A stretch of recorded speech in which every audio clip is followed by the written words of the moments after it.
പ്രമേഹം നമുക്ക് പൂർണ്ണമായും മാറ്റുവാൻ കഴിയുമോ? മരുന്നുകളില്ലാതെ ഒരു ജീവിതം സാധ്യമാകുമോ? പല പ്രമേഹ രോഗികളും വളരെ നിരാശരായി ചോദിക്കുന്ന ഒരു ചോദ്യമാണിത്. ഇതിനെപ്പറ്റി ഒരുപാട് ഗവേഷണങ്ങൾ നടത്തിയിട്ടുണ്ട്. ഞാനും അതിൽ ഒരു ഗവേഷണം നടത്തിക്കൊണ്ടിരിക്കുകയാണ്. എൻ്റെ PhD സബ്ജക്റ്റ് തന്നെ non pharmacological management of diabetes.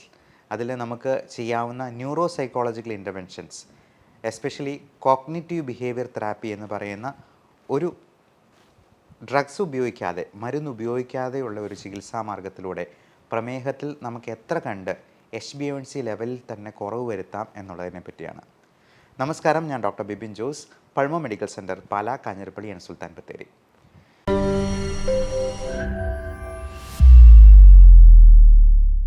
നമുക്കറിയാം, പ്രമേഹം എന്ന് പറയുന്നത് നമ്മുടെ ബ്ലഡ് ഷുഗർ ലെവൽ ക്രമാതീതമായിട്ട് ഉയർന്നു നിൽക്കുന്ന ഒരവസ്ഥയാണ്. അതിന് പല കാരണങ്ങളുണ്ട്. അതുകൊണ്ട് തന്നെ ടൈപ്പ് 1 ഡയബറ്റീസ്, ടൈപ്പ് 2 ഡയബറ്റീസ് എന്ന് അതിനെ ഗ്രോസ്ലി രണ്ടായിട്ട് ഡിവൈഡ് ചെയ്തിട്ടുണ്ട്. ടൈപ്പ് 1 എന്ന് പറയുന്നത് ഇൻസുലിൻ ഡിപ്പെൻഡൻറ്റ് ജുവനൈൽ ഡയബറ്റീസ് ആണ്. അതായത് ചെറുപ്പത്തിൽ തന്നെ നമ്മുടെ പാൻക്രിയാസിലെ ബീറ്റാ കോശങ്ങൾക്ക് ഒട്ടും തന്നെ ഇൻസുലിൻ ഉൽപ്പാദിപ്പിക്കാൻ കഴിയാതെ വരികയും നമുക്ക് ചെറുപ്പത്തിലേ തന്നെ ഇൻസുലിൻ ഡിപ്പെൻഡൻ്റ് ആയിട്ട് മാത്രം ഷുഗർ കൺട്രോൾ ചെയ്യാൻ പറ്റുന്ന ഒരു അവസ്ഥയാണ് ടൈപ്പ് 1 ഡയബറ്റീസ്. അതിന് നമുക്ക് വേറെ ഒരു നിവൃത്തിയുമില്ല, ഇൻസുലിൻ ജീവിതകാലം മുഴുവൻ എടുക്കേണ്ടി വരും. അങ്ങനെയുള്ളവർക്ക് ഇൻസുലിൻ പമ്പ് പോലും, അങ്ങനെ എടുക്കുന്ന സെലിബ്രിറ്റീസ് പോലും നമ്മുടെ മുൻപിലുണ്ട്. വളരെ ആരോഗ്യത്തോടുകൂടി തന്നെ ജീവിക്കുന്ന സെലിബ്രിറ്റീസിനെ പോലും നമുക്ക് അറിയാവുന്നതായിരിക്കാം. ഇനി രണ്ടാമത് വരുന്നതാണ് ഏറ്റവും കോമൺ ആയിട്ടുള്ള ടൈപ്പ് 2 ഡയബറ്റീസ്.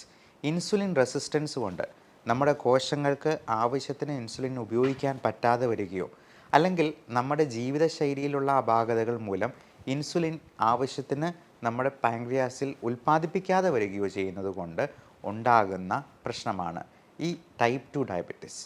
ഇനി വേറൊന്നുണ്ട്, ജെസ്റ്റേഷണൽ ഡയബറ്റീസ് എന്ന് പറഞ്ഞാൽ, അതായത് സ്ത്രീകളിൽ പ്രഗ്നൻ്റ് ആവുമ്പോഴേക്കും ഉണ്ടാകുന്ന ഡയബറ്റീസ്. അത് മിക്കവാറും അമിതവണ്ണമുള്ളവർക്കും ചില ജനിതകമായിട്ടുള്ള കാരണങ്ങൾ കൊണ്ടുമൊക്കെ ഈ ജെസ്റ്റേഷണൽ ഡയബറ്റീസ് വരാം. ഈ ടൈപ്പ് 2 ഡയബറ്റീസും ജെസ്റ്റേഷണൽ ഡയബറ്റീസും നമ്മുടെ ലൈഫ് സ്റ്റൈൽ ചേഞ്ചസ് കൊണ്ട് തന്നെ ഒരുപാട് മാറ്റം വരുത്താനായിട്ട് കഴിയും. ഏകദേശം ഒരു 70% ആൾക്കാർക്ക് ഈ ജീവിതശൈലി ക്രമീകരണങ്ങൾ കൊണ്ട് പ്രമേഹം റിവേഴ്സ് ചെയ്യാൻ വരെ കഴിയും എന്നുള്ളതാണ് ഏറ്റവും പുതിയ പഠനങ്ങളിലും ഗവേഷണങ്ങളിലും കണ്ടെത്തിയിട്ടുള്ളത്. അപ്പോൾ പല ആൾക്കാരും, രോഗികളും വന്ന് നമ്മളോട് ചോദിക്കുന്നൊരു ചോദ്യമാണ്, നമുക്ക് ഈ പ്രമേഹം പൂർണ്ണമായിട്ടും മാറ്റാൻ പറ്റില്ലേ, ഇതിന് മരുന്നില്ലാതെ ജീവിക്കാൻ പറ്റത്തില്ലേ എന്ന്. തീർച്ചയായിട്ടും പറ്റും. അപ്പോൾ ഞാനതിന് പറയുന്ന ലളിതമായിട്ടുള്ളൊരു മാർഗം നിങ്ങളുടെ ഭാരത്തിൻ്റെ 10% കുറയ്ക്കുക എന്നുള്ളതാണ്. 80 കിലോഗ്രാം വെയിറ്റുള്ള ഒരാളാണെങ്കിൽ 8 കിലോ വെയിറ്റ് കുറയ്ക്കുക എന്നുള്ളതാണ്. നമുക്കറിയാം, ഈയിടെ ആടുജീവിതം എന്ന സിനിമയ്ക്ക് വേണ്ടി പൃഥ്വിരാജ് 31 കിലോ ഭാരം കുറച്ചു എന്നാണ് പറയുന്നത്. അപ്പോൾ ഞാൻ ആ സിനിമ കാണാൻ പോയത് തന്നെ പൃഥ്വിരാജിൻ്റെ ആ ഒരു ഡെഡിക്കേഷൻ കാണാനായിട്ടും ആ മേക്ക് ഓവർ ട്രാൻസ്ഫോർമേഷനിൽ നിന്ന് നമുക്കൊരു ഇൻസ്പിറേഷൻ, ഒരു പ്രേരണ ഉണ്ടാകാനായിട്ടുമാണ്. അപ്പോൾ അദ്ദേഹം ഈ വെയിറ്റ് കുറയ്ക്കാനായിട്ട് വേറെ ഒന്നും ചെയ്തില്ല, പട്ടിണി കിടക്കുമായിരുന്നു എന്നാണ് പറഞ്ഞത്. അപ്പോൾ പട്ടിണി കിടക്കുമ്പോഴത്തേക്കും തീർച്ചയായിട്ടും ശരീരം മെലിയും. നമുക്ക് നല്ല രീതിയിൽ ശരീരത്തെ മെലിയിപ്പിക്കുക എന്നുള്ളതാണ് ചെയ്യേണ്ടത്. അപ്പം പൃഥ്വിരാജും അതിലെ ഗോകുൽ എന്ന് പറയുന്ന മറ്റൊരു ആക്ടറും ചെയ്തത് മധുരമില്ലാത്ത കട്ടൻ കാപ്പി, വെള്ളം ഇത് മാത്രം കുടിച്ചുകൊണ്ട് തന്നെ വെയിറ്റ് കുറയ്ക്കുകയായിരുന്നു. നമുക്ക് ഇങ്ങനെയുള്ള രീതികൾ അവലംബിക്കാം. ഇപ്പം മധുരമില്ലാതെ കട്ടൻ കാപ്പി കുടിക്കുക എന്ന് പറയുന്നത് പലർക്കും ബുദ്ധിമുട്ടേറിയ കാര്യമാണ്. അതിനു പകരം നമുക്ക് 0 കാലറി സ്വീറ്റ്നേഴ്സ് ഉണ്ട്. മധുരത്തിൻ്റെ അതേ ടേസ്റ്റ് തന്നെ കിട്ടുന്ന 0 കാലറി സ്വീറ്റ്നർ ഉപയോഗിച്ച് വേണമെങ്കിൽ കട്ടൻ കാപ്പി കുടിക്കാം, ഗ്രീൻ ടീ കുടിക്കാം. അതല്ലെന്നുണ്ടെങ്കിൽ 0 കാലറി ഉള്ള പച്ചക്കറികളും ഫ്രൂട്ട്സും ഉണ്ട്. ഇപ്പോൾ കുക്കുംബർ അല്ലെങ്കിൽ കക്കരിക്ക, അതിൽ തീരെ കലറി അടങ്ങിയിട്ടില്ല. അങ്ങനെയുള്ള കക്കരിക്ക കഴിക്കാം. നമുക്ക് അധികം കാലറി വാല്യൂ ഇല്ലാത്ത, നമ്മൾ ഉള്ളിലോട്ട് കഴിക്കുന്ന ഓരോ സാധനത്തിൻ്റെയും കാലറി കൃത്യമായിട്ട് കാൽക്കുലേറ്റ് ചെയ്ത് നമുക്കാവശ്യമായിട്ടുള്ള ഊർജം അതിനേക്കാൾ കുറവ് മാത്രമായിട്ട് കഴിക്കാനായിട്ട് ശ്രദ്ധിക്കുക. അങ്ങനെയാണെങ്കിൽ ഓരോ ദിവസത്തിലും നമുക്ക് കൃത്യം വെയിറ്റ് നോക്കിയെന്നാൽ, ഒരു ഡിജിറ്റൽ വെയിങ് ബാലൻസ് വെച്ച് അളന്ന് നോക്കിയെന്നാൽ നമുക്കറിയാം വെയിറ്റ് കുറഞ്ഞുകൊണ്ടേയിരിക്കും. നമ്മൾ വെയിറ്റ് നോക്കേണ്ടത് രാവിലെ എണീറ്റ് വയറ്റിൽ നിന്നൊക്കെ പോയതിന് ശേഷം, മൂത്രമൊഴിച്ചതിന് ശേഷം ആദ്യമേ തന്നെ ഒരു ഡിജിറ്റൽ വെയിങ് ബാലൻസിൽ വെയ് ചെയ്ത് നോക്കുക. അപ്പോൾ കിട്ടുന്ന വെയിറ്റ് നമ്മൾ എഴുതി വയ്ക്കുക, നോട്ട് ചെയ്ത് സൂക്ഷിക്കുക. ഓരോ ദിവസവും നമ്മൾ ഒരു മീൽ സ്കിപ്പ് ചെയ്തെന്നാൽ തന്നെ ഏതാണ്ട് 200 മുതൽ 250 ഗ്രാം വെയിറ്റ് വരെ നമുക്ക് കുറയ്ക്കാൻ പറ്റും. അത് കൃത്യമായിട്ട് നമുക്ക് പരീക്ഷിച്ചുള്ളൂ. അതിൽ ഏറ്റവും നല്ലത് ഡിന്നർ സ്കിപ്പ് ചെയ്യുക എന്നുള്ളതാണ്. നമുക്കപ്പോൾ ആ ഇൻ്റർമീഡിയറ്റ് ഫാസ്റ്റിങ്ങിൻ്റെ റൂള് ഏകദേശം ഒരു 16 മണിക്കൂർ വരെ നമുക്ക് ഫാസ്റ്റ് ചെയ്യാനായിട്ട് ഈ ഡിന്നർ സ്കിപ്പിങ്ങിലൂടെ നമുക്ക് സാധിക്കും. ഒമാഡ് എന്ന് പറയുന്ന ഒരു ഡയറ്റ് പ്ലാൻ ഉണ്ട്. 1 മീൽ എ ഡേ, അതായത് ദിവസം ഒരൊറ്റ പ്രാവശ്യം മാത്രം ഭക്ഷണം കഴിക്കുക. അത് ഏത് സമയം വേണമെന്ന് നിങ്ങൾക്ക് തീരുമാനിക്കാം. ബാക്കിയുള്ള സമയങ്ങളിൽ എത്ര വേണമെങ്കിലും വെള്ളം കുടിക്കാം. മധുരമില്ലാത്ത കട്ടൻ കാപ്പിയോ ഗ്രീൻ ടീയോ ഈ പറഞ്ഞ കുക്കുംബർ പോലത്തെ സാധനങ്ങളോ ഒക്കെ കഴിക്കാം. പക്ഷേ അതുപോലെ മധുരമില്ലാത്ത പഞ്ചസാരയുണ്ട്. അതാണ് നമ്മുടെ ധാന്യങ്ങൾ, പ്രത്യേകിച്ചും വെള്ളച്ചോറ്, വൈറ്റ് കാർബോഹൈഡ്രേറ്റ്സ്. ഇത് ചപ്പാത്തി ആണെങ്കിലും ചോറാണെങ്കിലും ഇപ്പം നമുക്ക് ചപ്പാത്തിക്ക് കിട്ടുന്ന ഈ മാവ് അത് വളരെ റിഫൈൻഡ് ആയിട്ടുള്ള ഫ്ലോറാണ് വരുന്നത്. അപ്പോൾ ഇങ്ങനെയുള്ള സാധനങ്ങളും മധുരമില്ലാത്ത പഞ്ചസാരയിൽ പെടുത്താവുന്ന ഗണത്തിലുള്ളവയാണ്. അപ്പോൾ ഇങ്ങനെയുള്ള സാധനങ്ങൾ നമ്മൾ പരമാവധി ഒഴിവാക്കുക. നല്ലപോലെ വെജിറ്റബിൾസും മധുരമില്ലാത്ത ഫ്രൂട്ട്സും കഴിക്കുക. ഈ പലപ്പോഴും ഡയബറ്റിക് ആയിട്ടുള്ള രോഗികൾക്കുമുള്ള ഒരു തെറ്റിദ്ധാരണയാണ് ഫ്രൂട്ട്സ് എത്ര വേണേലും കഴിക്കാമെന്ന്. പക്ഷേ ഒരുപാട് ഫ്രക്ടോസ് അടങ്ങിയിട്ടുള്ള ഒത്തിരി മധുരമുള്ള ഫ്രൂട്ട്സ് കഴിച്ചെന്നാൽ നമ്മൾ ഒരു ഊണ് കഴിക്കുന്നതിനേക്കാൾ കൂടുതൽ കാലറി ഉള്ളിലോട്ട് ചെല്ലും. പ്രത്യേകിച്ച് നല്ല മധുരമുള്ള മാങ്ങാപ്പഴം, മുന്തിരിങ്ങ, അല്ലെങ്കിൽ ചക്കപ്പഴം, ഇങ്ങനെയുള്ള സാധനങ്ങളൊക്കെ ഒരുപാട് കഴിച്ചെന്നാൽ നമുക്ക് നല്ല രീതിയിൽ തന്നെ വെയിറ്റ് ഗെയിൻ ചെയ്യാനായിട്ടും കാരണമാകും. കൂടാതെ ഡയബറ്റീസ് പോലുള്ള പ്രശ്നങ്ങൾ കൂടുതൽ പ്രശ്നത്തിലേക്ക് നീങ്ങാനും സാധ്യതയുണ്ട്. അതുകൊണ്ട് പ്രമേഹം തുടക്കത്തിലേ തന്നെ നമ്മൾ വെയിറ്റ് റിഡക്ഷൻ കൊണ്ട് ഈ നല്ല ഡയറ്റ് കൊണ്ട് കൺട്രോൾ ചെയ്തെന്നാൽ ഈ പ്രമേഹം തുടങ്ങുന്നത് നമുക്ക് ഡിലേ ചെയ്യിക്കാൻ പറ്റും. ഇപ്പോൾ എന്നെ സംബന്ധിച്ചിടത്തോളം എൻ്റെ 2 പേരൻസും ഡയബറ്റിക്കാണ്. എനിക്ക് പ്രമേഹം ഉണ്ടാകാനുള്ള സാധ്യത 80%. 2 പേരും പ്രമേഹ രോഗികളായതുകൊണ്ട് തന്നെ ഞാൻ ഇപ്പോഴേ നന്നായിട്ട് ശ്രദ്ധിച്ച് വെയിറ്റ് മെയിൻറ്റെയിൻ ചെയ്ത് വേറെ തരത്തിലുള്ള റിസ്ക് ഫാക്ടേഴ്സ് എല്ലാം ഒഴിവാക്കിയെന്നാൽ എനിക്ക് പ്രമേഹം തുടങ്ങുന്നത് ഒരു 50 വയസ്സിലേക്കോ ചിലപ്പോൾ 60 വയസ്സിലേക്കോ വരെ ഡിലേ ചെയ്യിക്കാനായിട്ട് പറ്റും. അതുകൊണ്ടുള്ള ഗുണം എന്താണെന്ന് വെച്ചെന്നാൽ ഇതിൻ്റെ കോംപ്ലിക്കേഷൻസും അത്ര കണ്ട് നമുക്ക് മുൻപിലോട്ട് നീക്കി വയ്ക്കാനായിട്ട് പറ്റും. ഡയബറ്റീസിൻ്റേതായിട്ടുള്ള കോംപ്ലിക്കേഷൻസ് പലപ്പോഴും മൈക്രോവാസ്കുലർ, മാക്രോവാസ്കുലർ എന്ന് 2ആയിട്ട് തിരിക്കാം. അതായത് ചെറിയ രക്തക്കുഴലുകളെ ഈ പ്രമേഹം ദ്രവിപ്പിക്കും എന്നുള്ളത് കൊണ്ടാണ് ഇതിനെ ഈ മൈക്രോവാസ്കുലർ കോംപ്ലിക്കേഷൻസ് വിളിക്കുന്നത്. അത് കിഡ്നിക്ക് വരുന്ന ഡയബറ്റിക് നെഫ്രോപ്പതി, ഹൃദയത്തിന് വരുന്ന പ്രശ്നങ്ങൾ, കണ്ണിൽ വരുന്ന ഡയബറ്റിക് റെറ്റിനോപ്പതി തുടങ്ങിയുള്ള പ്രശ്നങ്ങളും, നമ്മുടെ സ്കിന്നിൽ വരുന്ന ഇൻഫെക്ഷൻസും, ഡെർമറ്റൈറ്റിസ് പോലുള്ള പ്രശ്നങ്ങളും, ഡയബറ്റിക് ഫുട്ട് പോലുള്ള മുറിവുണങ്ങാത്ത പ്രശ്നങ്ങളും തുടങ്ങി ഹാർട്ട് അറ്റാക്കും സ്ട്രോക്കും പോലുള്ള നമ്മുടെ ജീവൻ തന്നെ അപകടത്തിലാക്കുന്ന പല പ്രശ്നങ്ങൾ പോലും ഈ ഡയബറ്റിക് രോഗികളിൽ ഉണ്ടാകാൻ സാധ്യത കൂടുതലാണ്. അപ്പോൾ പ്രത്യേകിച്ചും പ്രമേഹം കൺട്രോളിലല്ലെങ്കിൽ, HbA1c ലെവൽ 7-ൽ താഴെയല്ലെന്നുണ്ടെങ്കിൽ ഇത്തരത്തിലുള്ള പ്രശ്നങ്ങളെല്ലാം ഉണ്ടാകാം.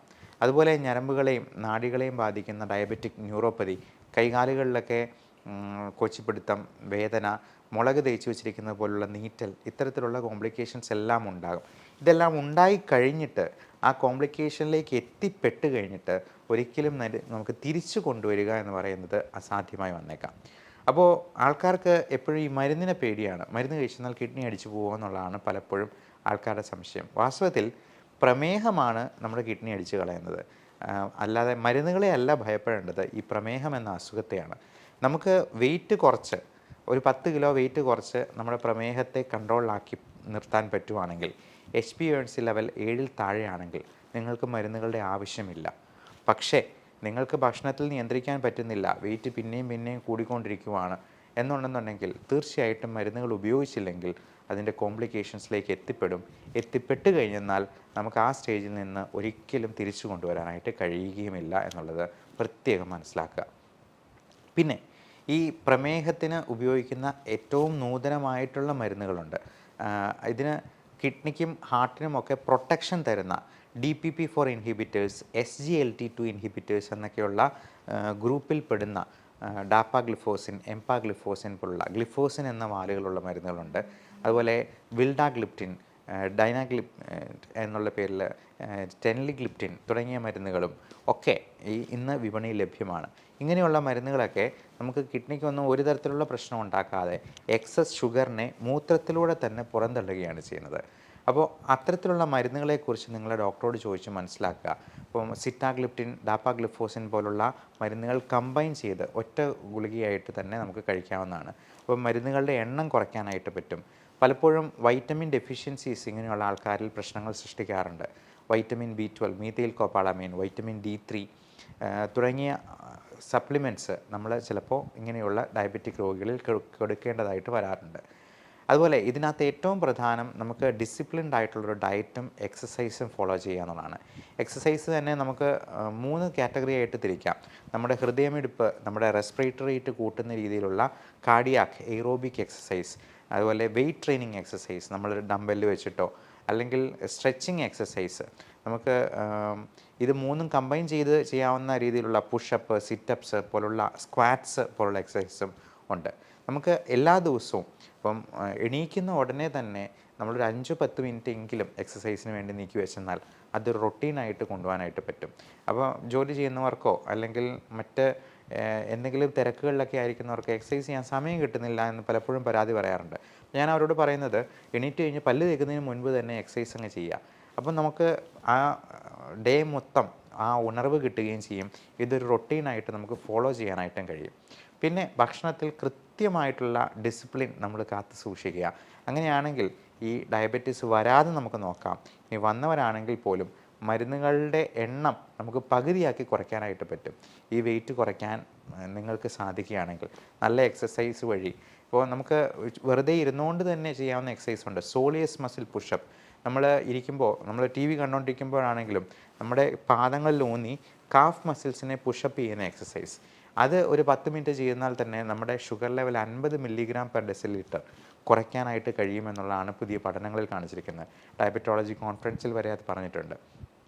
അപ്പോൾ നമുക്ക് മനസ്സ് വെച്ചെന്നാൽ കൃത്യമായിട്ടുള്ള എക്സസൈസിലൂടെ നമുക്ക് ഷുഗർ ലെവൽ കൺട്രോളിൽ തന്നെ നിർത്താനായിട്ടും മരുന്നുകൾ പാടെ ഉപേക്ഷിക്കാനായിട്ടും ഒഴിവാക്കാനായിട്ടും സാധിക്കും. അതല്ലാതെ ഇതിൻ്റെ കോംപ്ലിക്കേഷൻസിലോട്ട് എത്തിപ്പെട്ട് മരുന്നിനെ ഭയപ്പെട്ടുകൊണ്ടിരുന്ന് അതിൻ്റെ അങ്ങേയറ്റം എത്തിക്കഴിഞ്ഞിട്ട് ഒരിക്കലും നമുക്ക് ഒരു തിരിച്ചുപോക്കുണ്ടാവുകയില്ല എന്നുള്ളതും പ്രത്യേകം മനസ്സിലാക്കുക. എല്ലാവർക്കും നല്ല ആരോഗ്യം ആശംസിച്ചുകൊണ്ട് നിർത്തുന്നു. Love and regards, doctor Bipin Jose, pulmo medical centre, Pala, Kanjirappally and Sultan Bathery.